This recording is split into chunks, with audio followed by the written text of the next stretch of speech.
longévité dans le ministère. Quelques secrets concernant donc la longévité dans le ministère. Il est très important déjà de savoir que le mot ministère, je pense que vous le connaissez, vous savez déjà ce que ça signifie, service.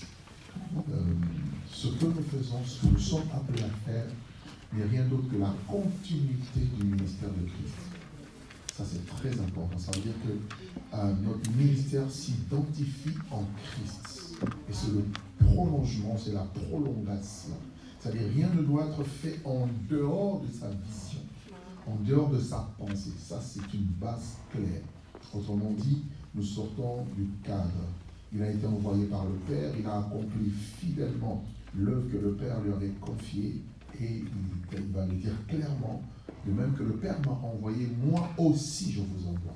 Donc vous voyez qu'il y a un lien entre la mission de Christ et celle que Christ nous confie en tant qu'Église. Voilà pourquoi il est la tête du corps et nous pouvons suivre ses pas et ses traces. Quand on parle de longévité, on parle de quoi? La longévité n'est rien d'autre que, ça c'est défini comme une longue durée dans la vie. La longévité, c'est durer longtemps. La longévité, c'est lorsque tu dures longtemps dans ce que tu es appelé à faire, dans ce que tu es en train de faire, dans ce que tu es censé de faire. Parler de longévité, c'est œuvrer, servir sans s'arrêter, sans s'éteindre ou encore sans mourir. Plusieurs ont commencé et se sont arrêtés. Plusieurs ont commencé et ne sont pas arrivés jusqu'au bout. Christ est arrivé jusqu'au bout de son ministère. Il a dit lui-même dans Jean 19, tout est accompli. Donc, tout a été fini selon le programme et selon le calendrier que le Père avait fixé. L'apôtre Paul, qui est un des pères de l'Église, va dire, j'ai combattu le bon combat, j'ai achevé la course et j'ai gardé la foi. Donc il est arrivé au bout également de son ministère. Amen. Il y a un texte que j'aime beaucoup, d'ailleurs de l'apôtre Paul, c'est dans le livre de Luc au chapitre 20, plutôt Actes chapitre 20. Actes chapitre 20, nous allons lire le verset 24. Ça, c'est un de mes textes favoris. Actes des apôtres au chapitre 20, le verset 24. Il dit ceci. Mais je ne fais pour moi-même aucun cas de ma vie comme si elle m'était précieuse, pourvu que j'accomplisse ma course avec joie et le ministère que j'ai reçu du Seigneur Jésus d'annoncer la bonne nouvelle de la grâce de Dieu. Amen. Je reprends. Il dit, je ne fais pour moi-même aucun cas de ma vie comme si elle m'était précieuse. Voyez-vous, pourvu que j'accomplisse ma course avec joie et le ministère que j'ai reçu du Seigneur Jésus d'annoncer la bonne nouvelle de la grâce de Dieu. Prenez vos places. Ici, l'apôtre Paul met en avant deux choses qui sont très importantes. D'une part, il parle de la course et d'autre part, il parle du ministère. Et les deux sont liés. La course est par rapport à ta vie chrétienne, par rapport à ta marche. C'est-à-dire la progression. Tu es appelé à progresser. La vie chrétienne est une vie de progrès, de progression. On ne stagne pas, mais on avance, on évolue.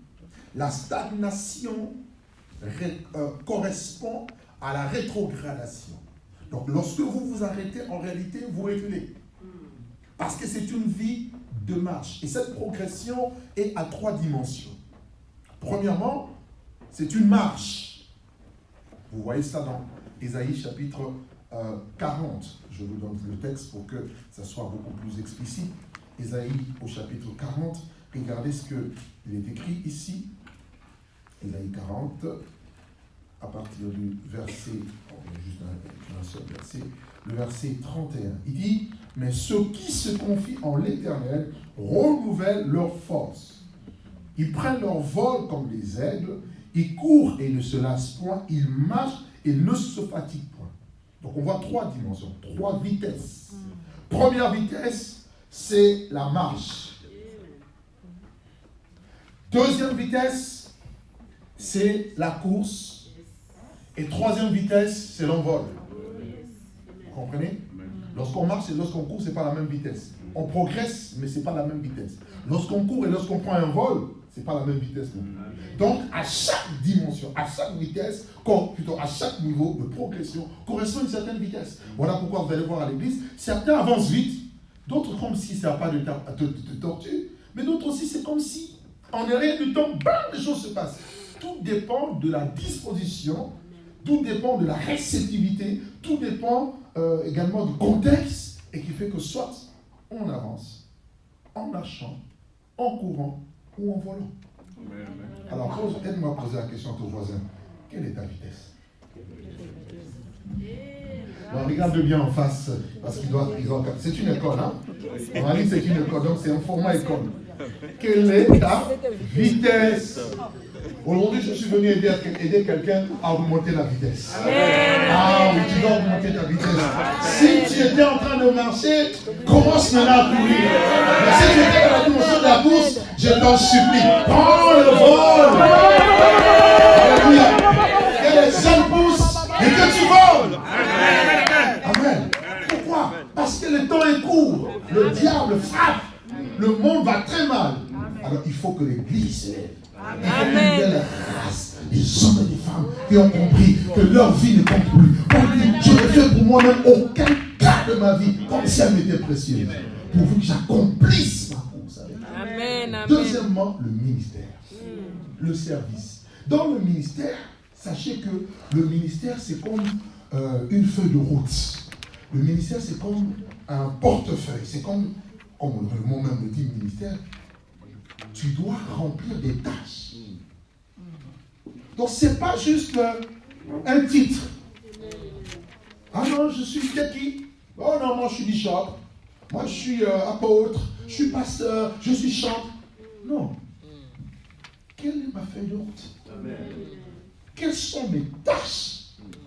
Prenez avec moi Colossiens au chapitre 4, le verset 17. Regardez ce que l'apôtre Paul dit ici. Il dit, et dites à Archippe, prends garde au ministère que tu as reçu du Seigneur, afin de bien le remplir. Colossiens 4, verset 17. Prends garde, c'est-à-dire veille, sois vigilant, sois focus sur ce à quoi tu as été appelé. Il y aura toujours des choses, des situations, des sollicitations pour te sortir de ton couloir. Mais toi, tu dois regarder la ligne de mire. Tu dois regarder où tu vas et chaque jour compte. Amen. Pour que tu réalises ce à quoi tu es appelé. Autrement dit, tu peux faire beaucoup de choses pour Dieu sans être engagé. Amen. Est-ce que je peux le dire d'une autre manière? Imaginez que vous travaillez dans une entreprise. On vous donne la liste des tâches. Et vous, tous les jours, vous venez, vous commencez à nettoyer, vous arrangez les chaises, vous faites tout, sauf ce qu'on vous a demandé. Vous ne serez pas payé. Amen. Amen. C'est ça le ministère. Amen. Tu es appelé à faire quoi? Dans l'église, qu'est-ce qu'on t'a assigné comme tâche? Amen. C'est ce que tu dois remplir. Amen. Ne va pas faire autre chose. Amen. Tu ne seras pas récompensé parce que ce n'est pas là où Dieu te voit. Amen. Donc je dois prendre garde au ministère que j'ai reçu pour bien le remplir. Et tous les jours, je me tiens devant le maître qui... Quand tu es pasteur titulaire, c'est Dieu directement. Mais quand on est dans l'église, on se réfère à l'autorité établie. Il doit toujours te dire, est-ce que je gère bien? Est-ce que je fais bien? Comment est-ce que tu m'évalues? Quelle note tu me donnes? A, B, C? Comment est-ce que je peux faire pour m'améliorer? S'il n'y a pas ça, ça veut dire que tu travailles sans objectif. Okay. Prends garde au ministère que tu as reçu afin de bien le remplir. Le ministère, c'est le service auquel vous êtes appelé. Le ministère, c'est votre vocation. Et sachez une chose, d'une manière globale, d'une manière générale, dans le ministère auquel on est appelé, il y a des phases. Ok? Et je vais nous donner rapidement quelques phases. je vais survoler parce que mon thème c'est la longévité. D'accord? C'est juste un peu en introduction. Quelles sont les phases dans le ministère? Première phase, c'est l'appel. Ce qu'on appelle l'appel au ministère. Le premier appel que l'enfant de Dieu a, c'est l'appel au salut. L'appel au salut, c'est pour recevoir Jésus-Christ comme Seigneur et Sauveur, pour retrouver l'image de Dieu perdue en nous.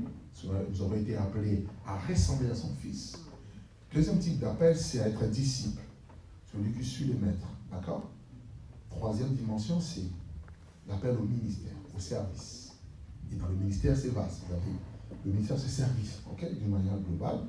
Mais vous avez ceux qui sont aussi appelés au ministère de la parole, comme les 5 ministères, apôtres, prophètes, évangélistes, pasteurs et docteurs, et tous les restes. Il n'y a pas un ministère qui soit au-dessus des autres, non. C'est juste que Dieu, dans l'ordre, il a établi une hiérarchie simplement pour qu'il y ait l'ordre. Vous comprenez? C'est ça. Alors, c'est très important déjà de savoir dans quoi Dieu m'appelle. Des fois, on ne le sait pas. Et quand on ne le sait pas, on tâtonne. Moi, j'ai dit toujours, quand on ne sait pas, ne cherchez pas à savoir. Faites simplement ce que vous êtes appelé à faire. Ce qu'on vous demande de faire. En faisant, vous saurez dans quoi Dieu vous appelle. Amen, amen. Moi, mon premier ministère, dans l'église, quand je me suis donné à Jésus, j'étais nettoyeur de la salle. Je ne savais pas quel jour j'allais prêcher. Est-ce que tu me suis? Amen. Donc, je fais presque tout. Tout dans l'église, je sais faire. Je sais faire tout. Je sais être à la sono, je sais filmer. L'équipe des médias, c'est moi qui le coach. Je coach tout le monde. Pourquoi? Je suis passé. Et je ne savais pas, c'était une préparation. Vous comprenez un peu? Deuxième chose, c'est la préparation. Un, c'est l'appel. Deux, la préparation. Et dans la préparation, il y a la formation. Dans la formation, vous avez 3 formes de formation, 3 types de formation. Premièrement, c'est la formation de Dieu lui-même. Dieu vous forme. Okay? Dieu forme la personne qui l'appelle. Comment? Au travers de tout ce que vous connaissez comme situation, réalité dans la vie. Toutes les circonstances, les complications, les problèmes, ce sont des formations de Dieu par rapport à vous. Parce que vous êtes unique. Ok? Et vous devez avoir un parcours unique, un témoignage unique, et quelque chose unique, une touche unique. D'accord? Donc Dieu lui-même vous forme, il vous équipe. D'accord? Et deuxième type de formation, c'est au travers des hommes. Dieu vous connecte. Tous ceux qui sont par exemple dans cette église, Dieu vous a envoyé ici pour être formés sous leur autorité. D'accord? Et là, il vous taille. Des fois, ça fait mal. Des fois, on se sent blessé. Mais c'est normal, la formation, ça blesse aussi. Amen, amen, amen, amen, amen. Ah ben, c'est pas toujours tous les jours joli. À un moment, on est un peu frustré. C'est normal, c'est la formation. Ça te taille, ça t'apprend. Tu apprends la soumission, tu apprends la crainte de Dieu, tu apprends l'obéissance, tu apprends le service, tu apprends. Et bizarrement, Dieu fait toujours passer les gens. À part Adam qui n'est pas passé sous les mains de quelqu'un. Même Jésus, le dernier Adam, est passé sous les mains de ses parents adoptifs. Vous comprenez? Parce que c'est le processus de Dieu. Donc, Dieu vous connecte aux gens qui vont communiquer par leur savoir, leur connaissance, leur expérience, des choses pour que vous puissiez vous former. Il vous équipe, il vous taille. Le faire aiguise le faire. D'accord? Troisième type de formation, c'est vous-même. C'est votre investissement dans le ministère ou dans l'appel auquel vous êtes appelé. Ok? Venir comme ça, c'est une formation. Et moi, j'aime la formation. Je me considère comme quelqu'un qui ne connaît rien. Amen. Et qui tous les jours apprend. Amen. Et il n'y a pas de progrès sans apprentissage. D'accord? On en parlera tout à l'heure. Et un des ennemis du progrès, dans la longévité du ministère, c'est lorsqu'on pense qu'on est arrivé. Là, on pense qu'on sait déjà. Oh, là, tu arrêtes. Considère-toi toujours comme un enfant, un bébé. Et qui dit, Seigneur, je veux encore plus, je veux. Et quand tu es en face de personnes, fais l'ignorant. Ah, moi je te montrerai jamais que je connais. Je veux connaître beaucoup, mais je fais comme si je connais. Amen. Parce que je veux apprendre. Peut-être dans ce que je veux apprendre de toi, même si tu dis des choses que je sais, peut-être il y a quelque chose que j'ignorais. Mais qui vient compléter ce que je savais. Mais il y a des gens qui veulent faire le docteur. Non, apprendre. D'accord? Ça c'est la deuxième phase, n'est-ce pas? Troisième, donc j'ai parlé d'appel, préparation dans la formation, l'établissement. Là maintenant, Dieu vous établit. Petit à petit, commence à vous fixer. D'accord? Avec le temps, vous commencez maintenant à ressentir ou encore à savoir au plus profond de vous que c'est là que Dieu me veut. D'accord? L'établissement commence à venir. Et Jésus a dit, je vous ai appelé, je vous ai établi. Vous portez du fruit et le fruit demeure. Et là, vous commencez à porter des fruits petit à petit, petit à petit. Et, et Dieu vous donne du poids maintenant. D'accord? Dieu vous investit. D'accord? Dans l'établissement, il y a l'équipement, c'est là qu'il y a l'onction qui vous accompagne, la grâce de Dieu qui vous accompagne, toutes ces choses. Ok? Et après l'établissement amène quoi? Amène une stabilité. Ça vous amène à être stable. Vous, au départ, vous tâtonniez. Tout le monde tâtonne. Pas vrai à l'autre. Amen. Ah oui. Moi, j'ai beaucoup tâtonné. Il y a même des choses, Dieu te dit, mais tu ne comprends pas très bien. C'est normal. C'est une phase, c'est une étape. C'est là où tu as besoin, j'en parlais tout à l'heure, des pères, des mentors, des gens qui vont être là pour te guider, te canaliser, pour que tu sois fixé et que tu ne te perdes pas. Ok? Amen. Et la phase de stabilité conduit à quoi? À l'accomplissement. Tu deviens une personne accomplie. Pourquoi? Parce que tu as rejoint le cœur de Dieu. Et quand le cœur de Dieu est réjoui, tu sens en toi un accomplissement. En fait, ce à quoi tu as été appelé, destiné, tu l'as accompli. Et je veux le dire, on n'est pas appelé à être riche. On est appelé à accomplir la volonté de Dieu. Amen, amen, amen. Oh, j'ai peut-être choqué quelqu'un. La richesse doit t'accompagner, mais à accomplir le destin de Dieu. Amen. Donc en soi, ça ne doit pas être une fin, mais un moyen qui t'emmène vers la fin, vers un but précis. Il y a des gens qui sont malheureux alors qu'ils ont tout. Pourquoi? Parce qu'ils sentent qu'ils ont raté leur vie. Parce que tu ne peux pas t'accomplir en dehors de la peine. Tu ne peux pas t'accomplir en dehors du plan de Dieu. C'est impossible. Amen. Et là, c'est la dimension à laquelle on aspire. Alléluia.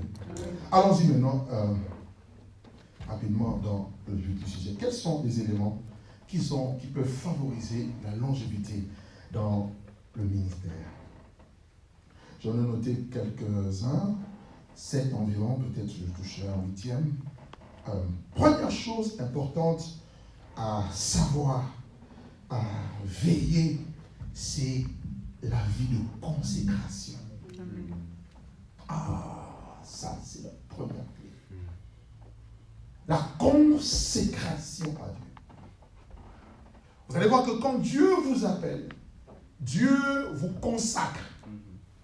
Et la consécration, Dieu vous introduit. Parce qu'il vous a mis à part. Jérémie 1, 5 à 6. D'accord? On connaît. D'accord? Avant que tu t'es formé dans le sein de ta mère, je te connaissais. Avant que tu ne sois sorti de son sein, je t'avais déjà consacré, établi prophète des nations. Donc, consacrer, c'est être mis à part pour le service d'eux. D'accord? Ok. Donc, Dieu te consacre. Tu réponds à l'appel de Dieu. Maintenant, toi aussi, tu dois te consacrer. Tu dois joindre ta volonté pour te soumettre aux exigences de Dieu dans la consécration. Amen. D'accord? Est-ce que c'est clair? Alléluia. Toute personne qui est appelée de Dieu doit avoir... Dieu lui donne des interdits. Il n'y a que dans cette génération, il n'y a plus d'interdit. On pense que tout est permis. On pense que, voilà, tu as tout, tu peux faire tout ce que tu veux, tu peux aller où tu veux. Tout homme de Dieu, toute femme de Dieu qui opère dans une dimension élevée te dira, je n'ai pas pu atteindre cette dimension sans cette interdiction. Dieu te soumettra obligatoirement les choses. Je parle des interdits, ça peut être collectif. Comme là, par exemple, c'est un moment de jeûne. Que tu le veuilles ou pas. Même quand tu sens l'odeur d'un bon croissant le matin en sortant de ta maison, tu te rappelles que Jésus de Nazareth, sans effet. Le ventre réclame, la chair a envie. Et tu dis non, c'est un interdit. Et tu ne peux pas aller loin sans jeûne, sans une vie de jeûne. Certains aujourd'hui disent, mais oui, mais Jésus a déjà tout accompli. Mais oui, c'est vrai. Mais il t'impose aussi un style de vie.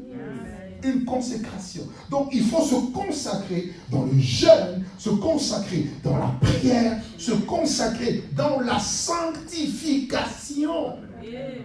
Tu ne dois pas toucher à tout. Non. Tout n'était pas permis. Tu n'es pas ton propre chef. Alléluia. Il peut te dire par exemple, toi, je veux te voir tous les samedis venir dormir à l'église. Ça fait partie de ta consécration. Si toi tu veux dire, bah oui, mais personne ne le fait, pourquoi moi? Eh bien, tu passes à côté. Parce que ton appel ne dépend pas de ton voisin. Le problème d'aujourd'hui, c'est que tout le temps on est en train de se comparer. C'est une relation de toi à ton Créateur, à ton Père. Alors, quels sont les interdits qu'il te donne? Moi j'ai des interdits, il y a des choses que je ne peux pas dire, parce que c'est personnel. Par rapport au temps de prière, par rapport à la sémence. J'ai fait des sémences de folie. Mais c'est ça. Pour que mon cœur ne s'attache pas. Dieu m'a dit, ton cœur ne doit pas s'attacher à un gain. C'est moi ta part. Amen. Est-ce que tu me dis? Amen. C'est facile à dire. C'est facile à prêcher. Vis-le. Vis-le. Alléluia. Oh Jésus de Nazareth. Je donnerai quelques témoignages tout à l'heure. Où tu vas quelque part, tu es béni, vraiment. Quand je dis béni, ce n'est pas 1 000 euros, ce n'est pas 10 000 euros, c'est plus. Au-delà même. Mais tu prends tout. Amen. Yes. Pour que ton cœur, qui n'est pas la tâche, qui est ta part, c'est Dieu. Et quand c'est comme ça, tu vois Dieu te garde, te protège, t'ouvre des portes. Toujours, il agit dans ta vie sans forcer. Amen. Je n'ai jamais forcé quoi que ce soit. Ah non. Pourquoi? Parce que tu respectes les interdits.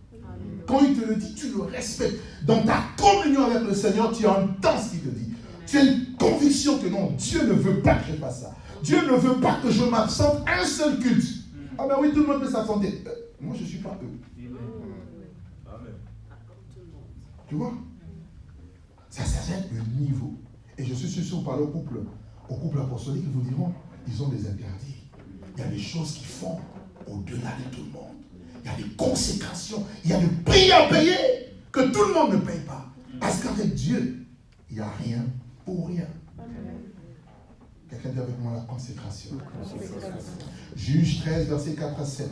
Nous voyons quand Samson devait naître, Dieu a donné des instructions claires à sa mère et à son père concernant la manière dont il devait se comporter. On va dire déjà, la maman ne devait même pas boire du vin tout au long de sa grossesse, parce que l'enfant était consacré dès le sein de sa mère, et le rasoir ne devait pas passer sur sa tête non plus. Pourquoi? Parce qu'il devait garder cette marque de consécration, les 7 tresses. Est-ce que l'onction était dans les tresses? Je ne pense pas. L'onction était dans l'observation de la consécration. Amen. Voilà pourquoi le jour où il n'a plus observé, sa tête a été rasée, il a perdu la force. L'onction, c'est la force. Amen. La capacité surnaturelle d'opérer. Samson n'avait pas forcément de muscles, mais il avait une force surnaturelle qui l'aidait à anéantir, à soumettre, à sujettir toute l'armée des Philistins. Pourquoi? Parce qu'il était fidèle à la consécration. Donc Dieu tient à cela. Tu ne peux pas faire long feu. Voilà pourquoi le jour où il a perdu la consécration, il est mort. Son ministère était fini. Dieu l'a restauré juste à la fin pour juste anéantir les Philistins, mais c'était fini. Il aurait pu vivre plus longtemps que ça. On a crevé les yeux, on l'a enchaîné, il est devenu prisonnier. Pourquoi? Parce qu'il avait perdu donc la consécration. Dans la consécration, il y a la sanctification. Et ça, frères et sœurs, ne jouez pas avec ça. Ne jouez pas avec le péché. Ne jouez pas avec le péché. Il n'y a pas de petit péché. Le péché détruit. Le péché brise. Le péché tue la vie de l'esprit. Le péché tue la sanctification.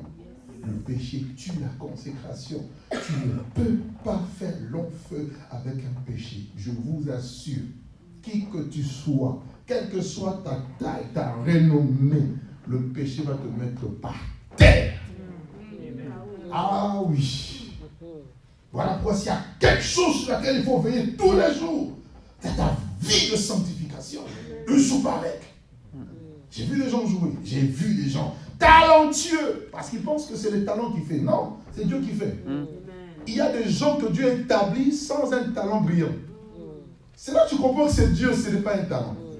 J'ai vu des gens, mais oui, mais je ne comprends pas. Comment tel pasteur, il prêche même pas bien. Mais il a une grande église. Mais le problème, ce n'est pas de bien prêcher. Le problème, c'est les principes. Alléluia. Parce qu'on pense que l'œuvre de Dieu se limite au fait que je prêche bien. Je suis un excellent orateur. C'est pas ça. Non, c'est pas vraiment ça. C'est Dieu. Et la capacité de gérer comme Dieu. Alors là, tu vois le fruit. Parce qu'il dit quoi? Paul dit, j'ai planté, Jean-Paul s'est arrosé. Mais Dieu fait quoi? Celui qui amène la croissance de l'œuvre, c'est pas toi. Parce que tu ne sais pas comment la semence croît. Tu ne sais pas. Alléluia. Dis avec moi la consécration. Encore une fois, la consécration. Est-ce que quelqu'un qui va être bien consacré ici? Amen. Oh là là, je ne vois pas bien ta main. Qu'est-ce que tu veux consacrer ici? 2 Timothée chapitre 2.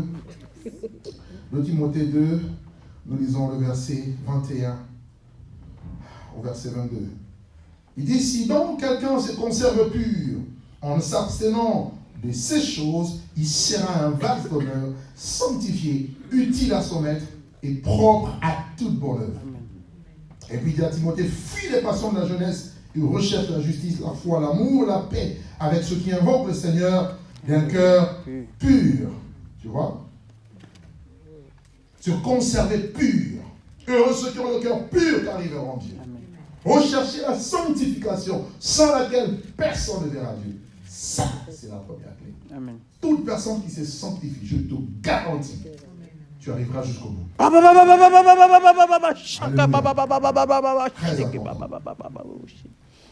Le salaire du péché, c'est la mort.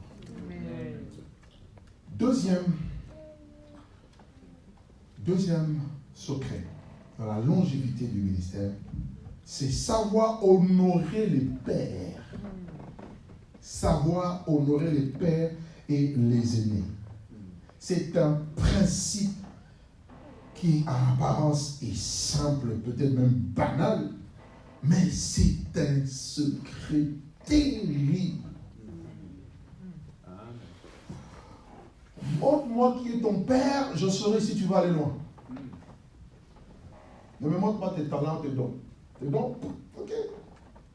Tu peux chauffer, tu peux... Mais tu peux t'arrêter aussi.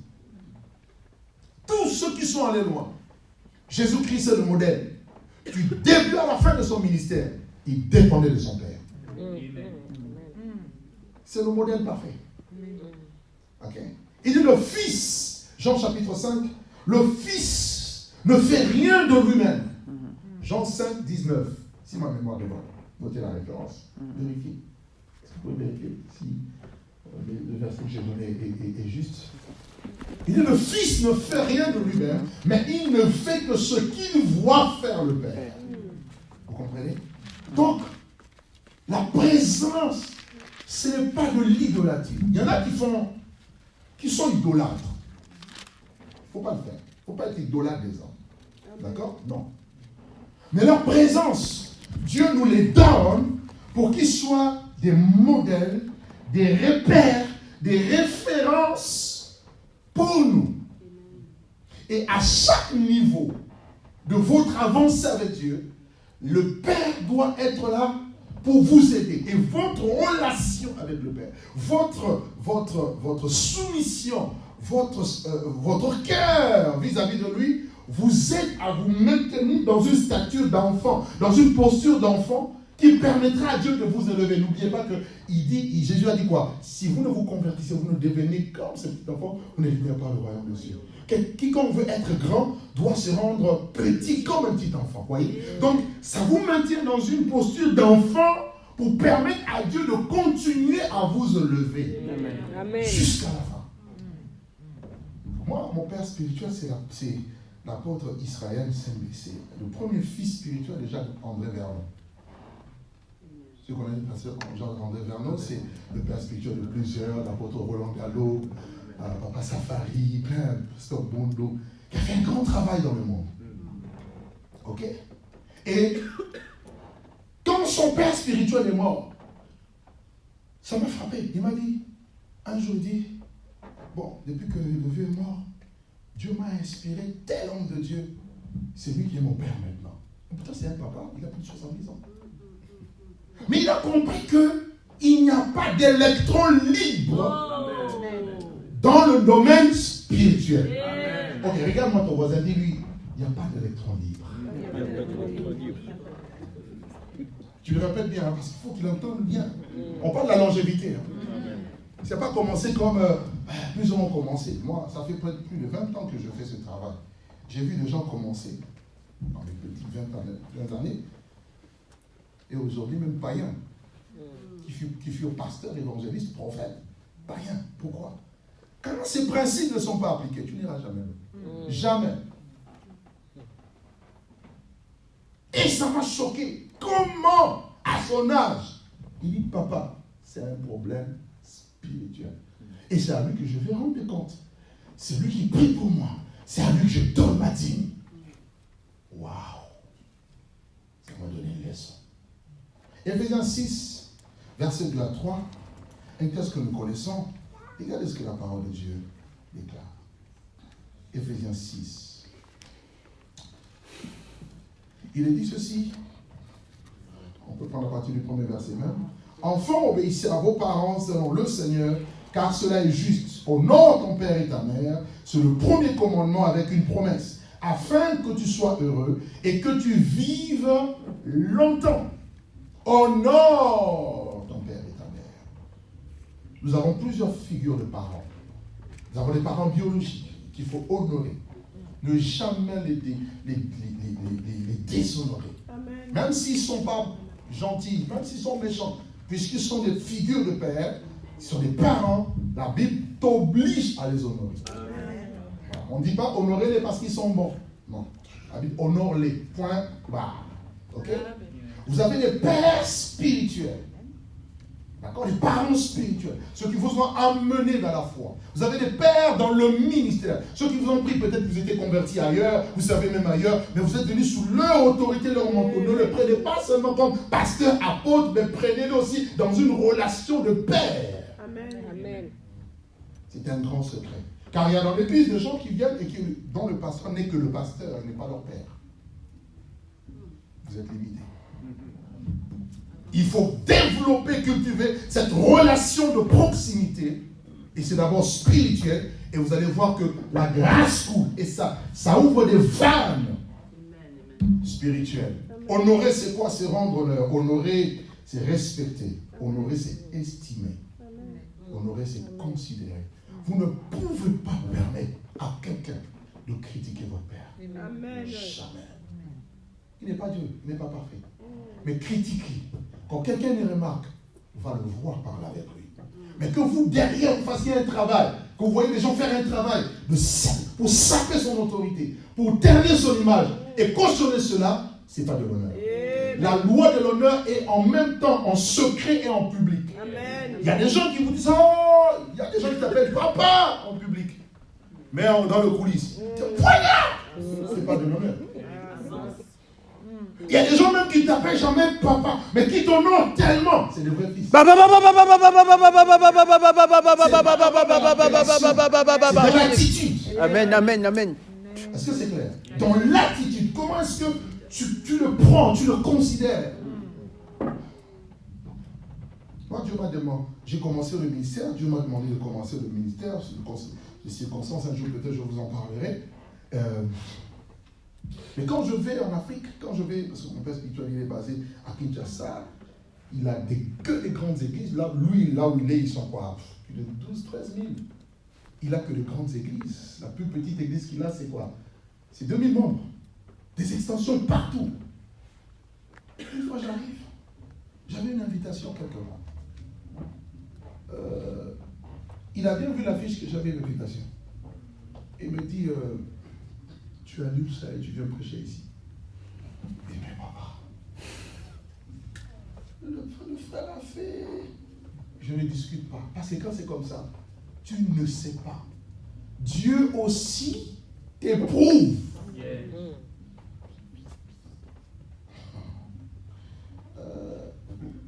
Je peux parler? Je peux parler, hein? Amen. Est-ce que tu as déjà fait un programme et puis le pasteur vient, il annule tout? Et comment tu te sens? Très souvent, c'est la révolte. Ah, mais non, il se prend pour qui? C'est pas qu'il se prend pour qui. Je sais que Dieu parle à quelqu'un ici. Comme je vous ai dit, je pouvais ne pas, mais parce qu'il est mon père, j'ai appelé l'ami la veille, samedi soir. J'arrive en Afrique le mardi. Et il me le dit le samedi soir. Je dis, mais pourquoi depuis tout ce temps tu m'as rien? Mais comme c'est papa, j'appelle l'ami. Je dis, hé, mon ami, tu sais, ce soir, on ne joue pas avec. Le padre a dit, je ne viens pas. Je prêche là-bas.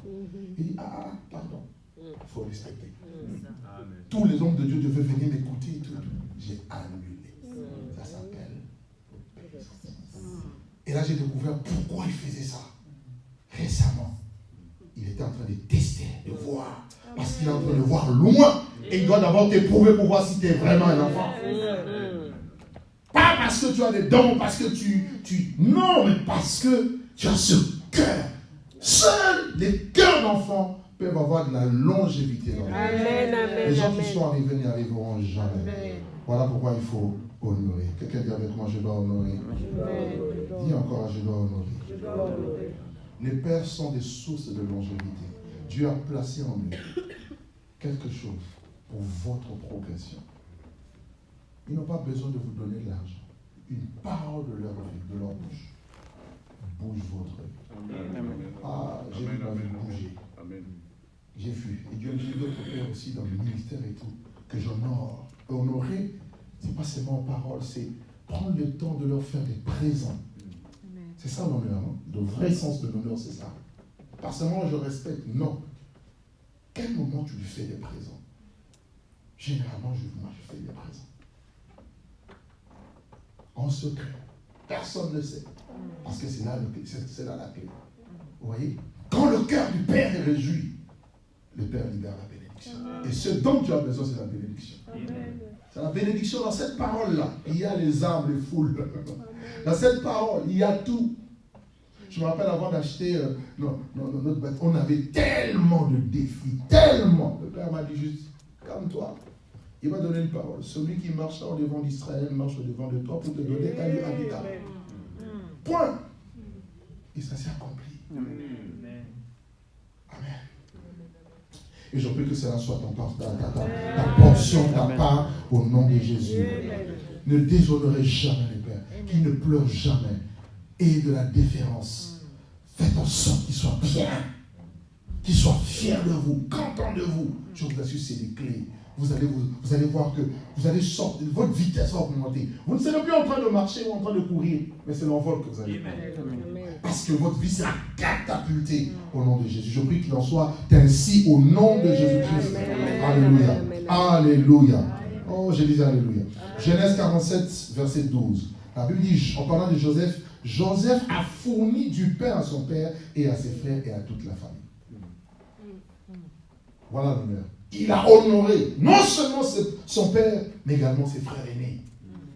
Quand tu as l'occasion, fais-le. C'est un secret. Un secret, mes frères et sœurs. Amen. Troisième clé, je vais vite, parce que je parle trop.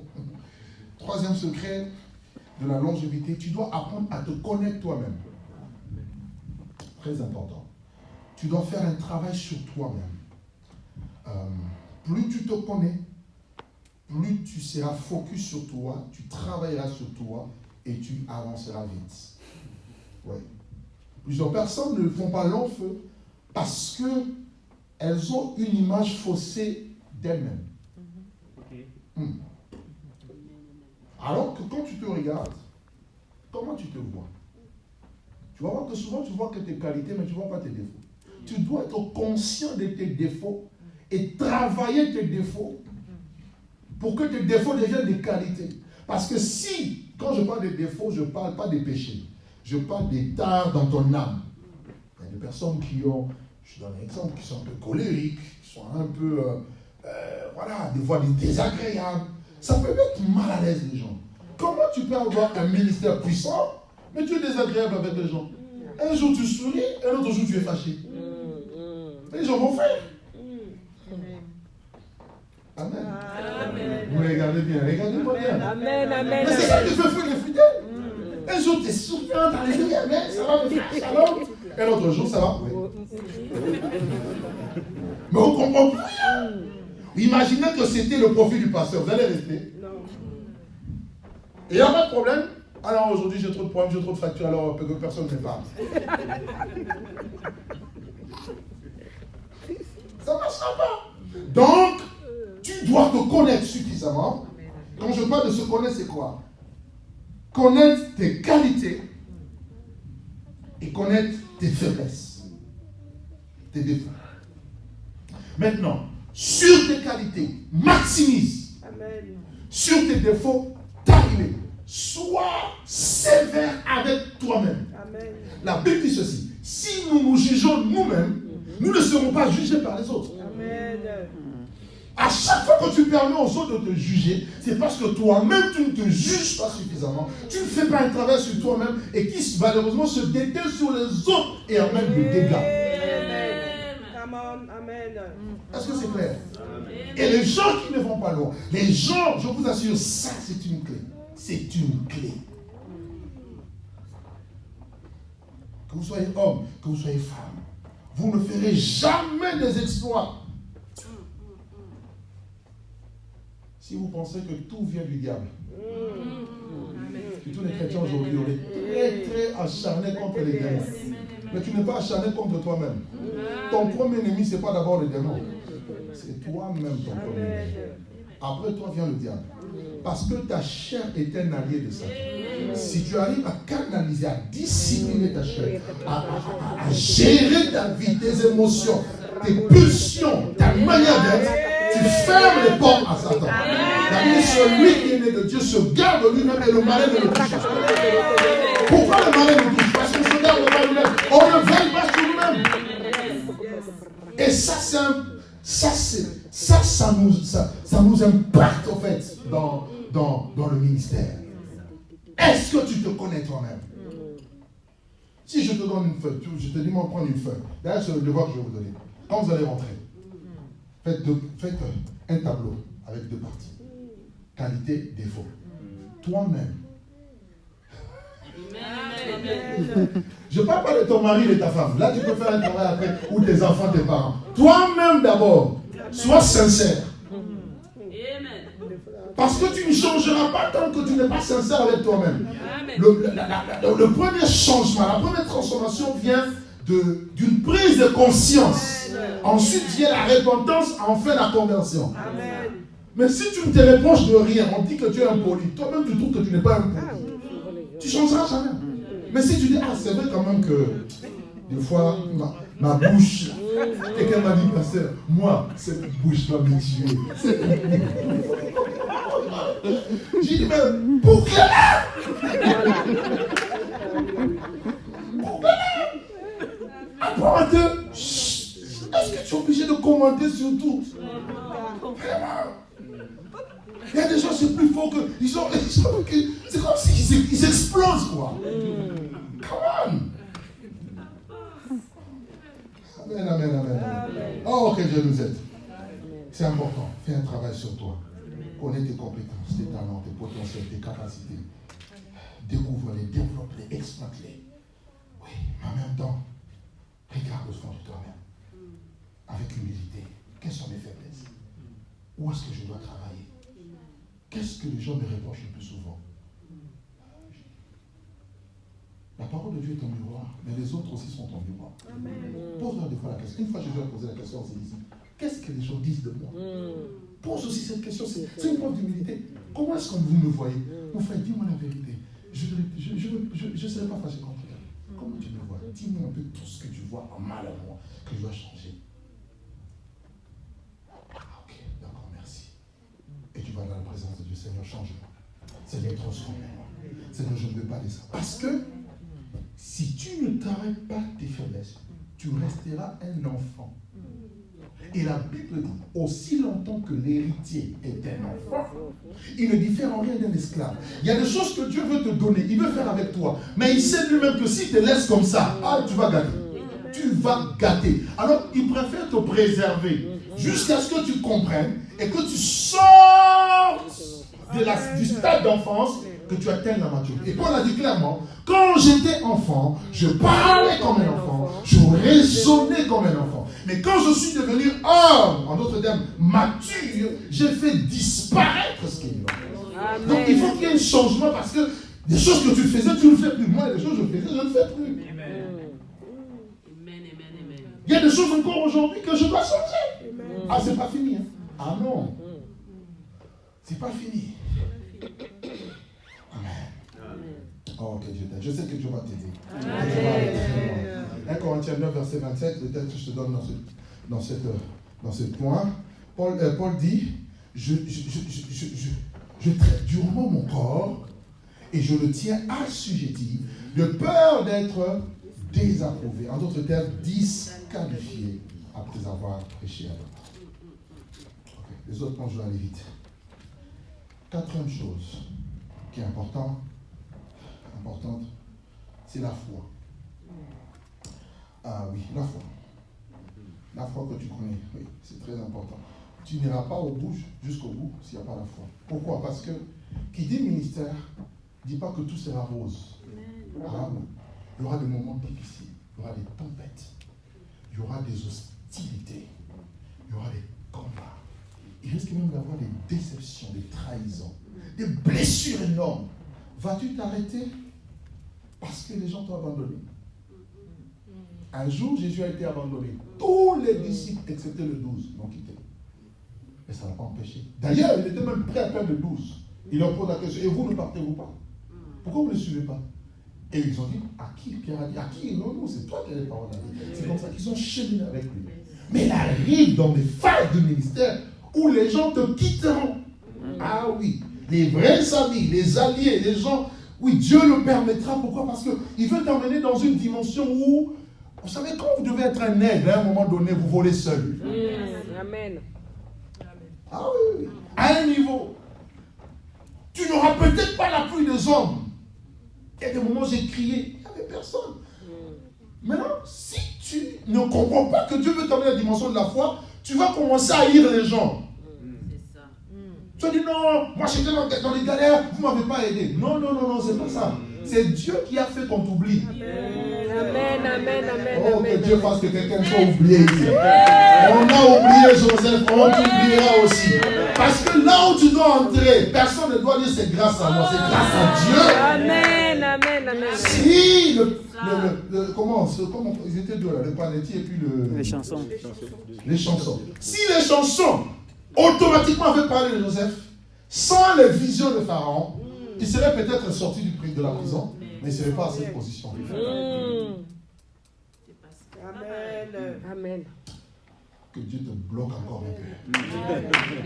Je sais que tu ne vas pas dire Amen. Je le dis pourquoi? Pour que l'opportunité te trouve au moment où tu es suffisamment préparé. Amen. Avant le temps, ce n'est pas le temps. Après le temps, ce n'est pas le temps. Dieu fait toutes choses belles en son temps. Et je prie qu'il en soit ainsi pour chacun d'entre nous. La foi en Dieu, c'est-à-dire, tu dois baser ta foi sur 4 choses très importantes. Première chose, tu dois croire en la présence de Dieu. Cette présence manifeste. Moi, j'appelle ça la présence active de Dieu. Dieu est là et Dieu agit dans ma vie. Dieu est activement, Dieu est opérationnel dans ma vie. La présence active. Regardez tout le signe de distinction de tous les hommes qui ont fait des exploits. On disait toujours Dieu était avec eux. Amen.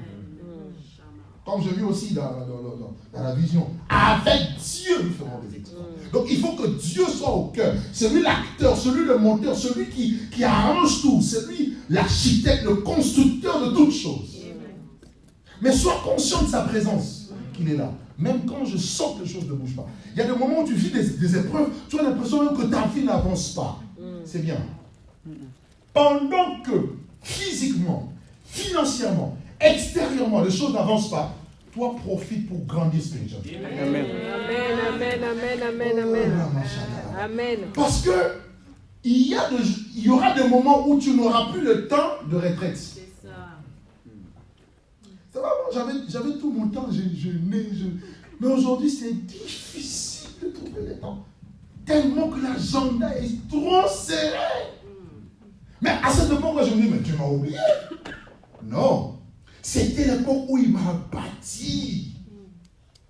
Tu es comme en prison, comme Joseph. Tu n'as pas autre chose que de te plonger. C'est là, il a maîtrisé la parole. Il a compris le don de Dieu. Il a développé le don d'interprétation du son. Il a développé le management qu'il avait appris chez Potiphar. Yes. Management. Amen. La présence de Dieu. 2. La foi en la puissance de Dieu. La puissance de Dieu, c'est quoi? La puissance de Dieu, c'est la capacité de Dieu à produire les résultats. La puissance, ce n'est pas seulement quand tu tombes. La puissance, c'est ce qui fait bouger les choses. Dieu est le seul qui peut faire bouger les choses. N'oubliez pas qu'il est maître des temps et des circonstances. Troisièmement, la foi en la parole de Dieu. Parce que Dieu soutient toutes choses par sa parole puissante. 4. La foi en la promesse de Dieu. Ce qu'il a promis, il est aussi capable de l'accomplir. À celui qui peut faire par la puissance qui agit en nous, infiniment au-delà de ce que nous pensons et nous demandons. Cette foi doit faire en sorte que quand Dieu te dit, vous savez, surtout dans l'apostolat, si vous n'avez pas la foi, vous ne faites rien. Amen. Je vous donne un exemple. C'est pendant le Covid que Dieu m'a dit, vous allez acheter le bâtiment. Je l'ai annoncé. Je ne savais pas comment. Ma foi agit. Et ça s'est manifesté. 2. C'est pendant le Covid que Dieu me donne le thème de l'année. C'était quoi? Élargissement. L'année de l'élargissement. Et j'ai annoncé qu'on devait implanter 3 églises. J'ai annoncé ça le 31 décembre. Et en mars, les églises ferment.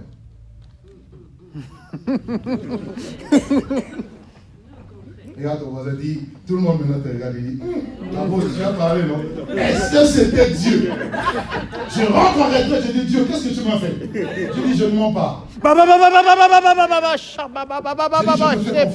comment? Il me donne la stratégie.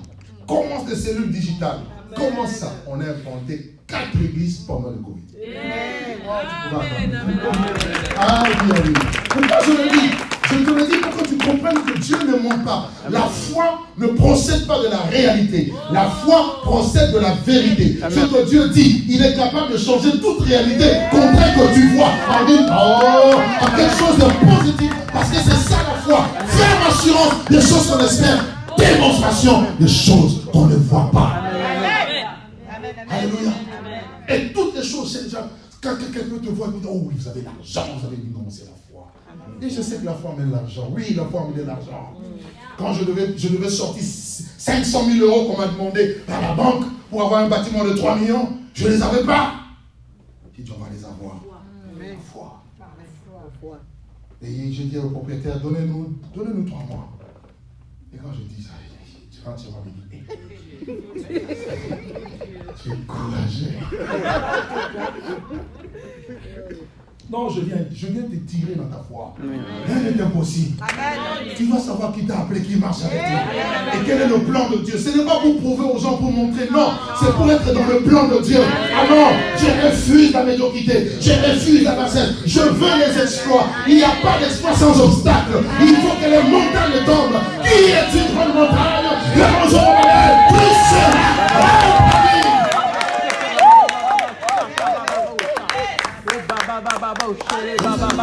J'ai fait un premier acte de foi. J'ai dit, Seigneur, j'avais une maison en Afrique que j'avais transformée en une maison. Et je te l'offre. J'ai mis ça en vente. Je l'ai vendu. J'ai tout donné, mais ça ne suffisait pas. Et je reçois un coup de fil d'un couple qui me dit, oh, Dieu nous a parlé de toi. On a envie de bénir ton ministère. Et bien bon, gloire à Dieu. Mais comme j'étais là dedans, j'ai dit, ok, tout ce que je reçois, je mets. J'envoie le RIB de l'église. J'ai dit, mets-toi au nom de l'église. C'était à moi, je précise, c'était à moi. Donc je suis le plein droit. Non, je dis, il faut faire la part des choses. La caisse de l'église, c'est à l'église. Quand tu viens, tu me donnes, c'est à moi. C'est pas à l'église. On est d'accord? Amen. Voilà. Premier virement. Tu as déjà eu mal à la tête. Tu regardes les zéros après tu dis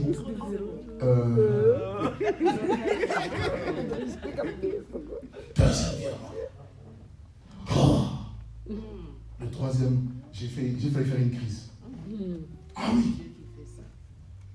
Frère, sœur, on est passé de 100 000 euros à 650 000 euros en 3 mois.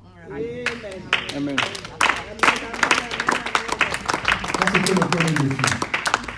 Le deuxième défi, en France, les banques ne prêtent plus aux églises. Je ne sais pas si vous le savez. J'ai fait la connaissance d'une fédération dans laquelle on est en train d'adhérer. Et il fallait le courrier de la fédération comme quoi vous êtes affiliés. Or, on avait 3 ans d'observation. On n'avait pas. Un jour, j'étais là, déprimé à la maison. L'argent est là, mais vous ne pouvez pas. Déprimé. Je fais quoi? Je priais, j'entends la voix de Dieu. Il y avait une réunion, on m'avait convoqué. L'Esprit de Dieu me dit, va à la réunion. Je parlais de ça tout à l'heure, la sensibilité spirituelle. Il faut savoir écouter. Je vais finir dans le temps. Ça va? C'est bon. Je me lève, je parle. J'étais là avec un de mes assistants, un pasteur. On écoute.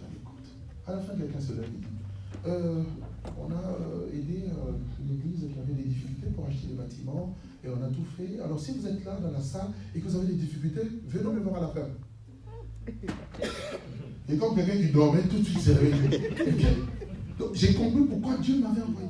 Et j'arrive à la fin, je dis, pasteur, tout. Il dit, mais oui, je vais vous aider, tout.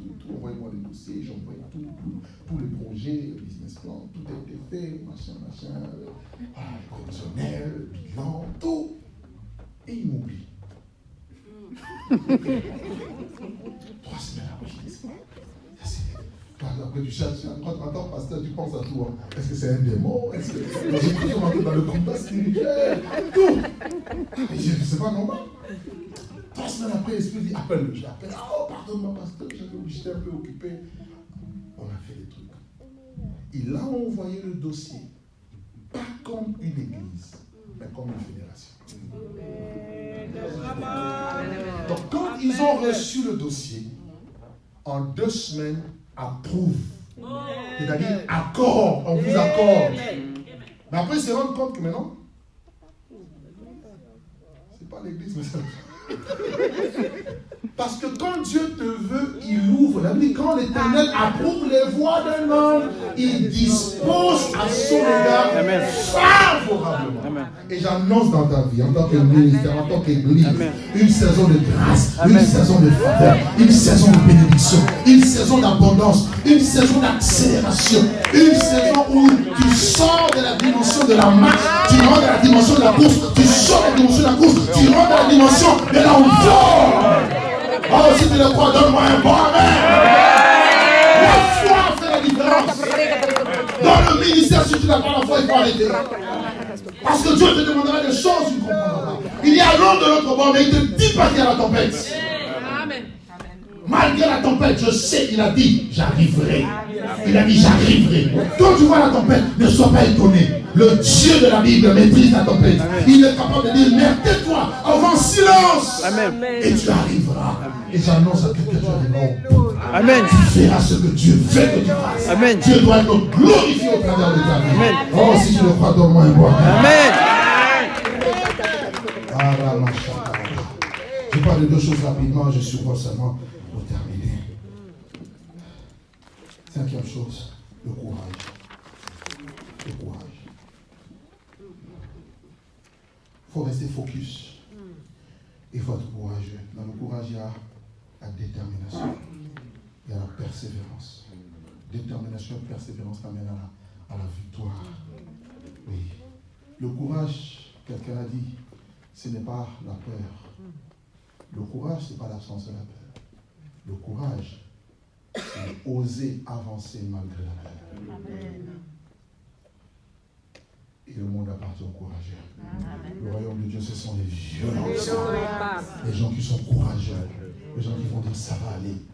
Même quand j'ai échoué, je suis capable de me relever de mon échec. Hier, ça n'a pas marché. Mais aujourd'hui, c'est un nouveau jour. D'ailleurs, je ne considère pas l'échec comme étant un échec. L'échec, c'est un apprentissage. J'avais pas bien compris la leçon. Maintenant, je comprends mieux la leçon. De toute façon, ceux qui échouent ont une expérience que ceux qui n'ont jamais échoué. C'est pas des fois, il faut échouer. Bon, je ne t'encourage pas d'échouer. Mais si tu as échoué, sache que ce n'est qu'une étape. Tu peux rebondir, te relever et encore aller plus loin. Alléluia. Il faut le courageux. Le Seigneur a dit à Josué, Josué 1, vous allez le lire, il dit, aie courage, fortifie-toi, aie courage et agis. Tu ne peux pas agir si tu n'as pas de courage. Tu auras toujours peur. Tu vas regarder les circonstances. Tu vas regarder et ce que les gens disent. Et fouille toutes les personnes qui te démotivent. Ah non, non. Ah, moi je suis focus. Hein. Franchement.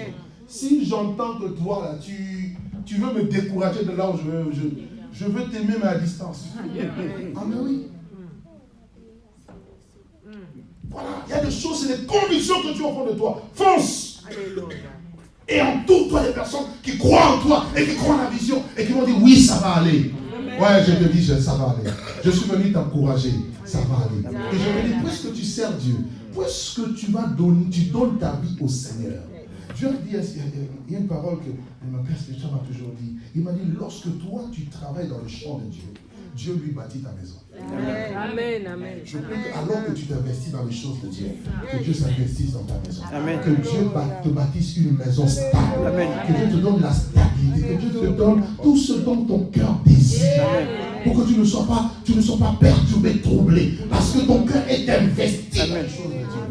Alléluia. Le courage. Quelqu'un dit avec moi le courage. Oh, sois courageux, sois courageux. Dernier point, je finis là. Dernier point. Être à sa place. Sois à ta place. La place qu'on te donne. La place que Dieu te donne. Ne cherche pas à faire comme tout le monde. Fais ce que Dieu veut que tu fasses. Fais ce qu'on t'a demandé. Habakkuk 2, il a dit 2, 1, j'étais à mon poste et je veillais. Sur la tour, je veillais. Où est-ce que Dieu te place? Où est-ce que Dieu te positionne? Je suis positionné dans l'intercession, alors je reste à l'intercession. Je veille. Amen, amen. Là où je suis, je veille. Parce que Dieu doit me trouver là. Et être à son poste implique deux choses. La fidélité, la loyauté. Fidélité vis-à-vis de Dieu et de toute autorité de qui je dépends, mais aussi fidélité, loyauté de la place où Dieu m'a placé. Que des évangélistes qui opèrent en tant que prophètes. Que des prophètes qui sont des docteurs. Que des docteurs qui sont des bishops. Que des bishops qui, à la base, ne sont que des diacres. Qu'est-ce qu'on cherche? Titre, reconnaissance humaine ou fidélité à Dieu? C'est que je sais, dans la Bible, Dieu ne récompense pas les titres. Amen. Dieu récompense la fidélité. Amen. Il a dit bon et fidèle serviteur entre Et ma prière est que tu sois parmi les bons et fidèles. Amen. Le monde peut t'acclamer, mais si le ciel te rejette, ce n'est pas celui qui se recommande lui-même qui a approuvé. Amen. C'est celui que Dieu recommande. Amen. En tant que serviteur, laisse le ciel le recommander. Amen. Approuver. Même pour nous cacher le sceau. Quand le ciel met le sceau, personne ne peut l'enlever.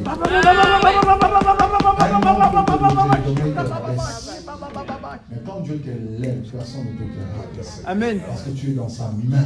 Personne ne te ravira. Mais Jésus a dit, personne ne vous ravira de la main de mon Père. Alléluia. Que Dieu bénisse sa parole. Et que Dieu vous bénisse abondamment. Au nom de Jésus.